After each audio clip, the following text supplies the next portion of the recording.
At the end of the day, these oligarchs, they think they're gods. And they're, as is often the case with people who surround themselves with yes men, incapable of self-critique. They're not very smart or inquisitive, and they're burning the country down. What they're trying to do is deliberately clap the economy because they want to be kings of the ashes. They would rather, reign in hell than serve in heaven, et cetera, et cetera. They want to buy up all of the liquidated assets if a recession hits or a depression hits. That's their goal. The problem is they're also very stupid. So they're not very good at doing what they're doing. And it's all just so obvious and straightforward, how there's no artifice. They're not even appropriately dressing up their behavior or their plans in a framework of nationalism. It's so transparent, but whatever. You see it as you see it. That's my take on this, by the way. It's a bunch of low IQ midwits who think they're gods, who have essentially infinite unchecked power. And we're never, ever getting out of this unless the underlying system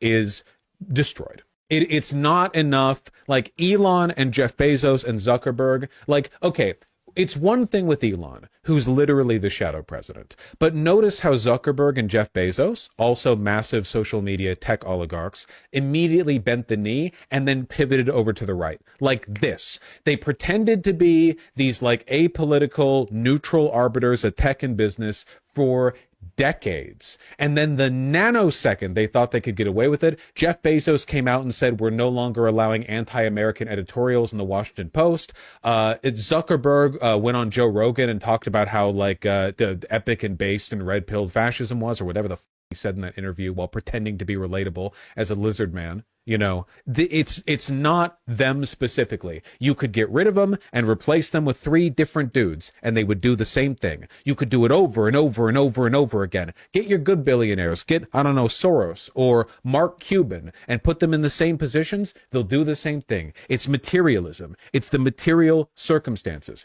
You are creating a cauldron that produces people. You are, the system is a mold, and you pour people into that mold, and they come out a specific kind of way. Maybe in the case of Elon, who is particularly like that, you pour in a bad batch, and the mold makes it worse than it already was. You don't just have a product of the mold, you have a shitty product. Rather than pouring in lead or whatever, you pour in liquid feces until it dries and hardens, and then you get the product of that. Okay, so maybe it's worse in his case, but the mold will only ever produce one kind of thing.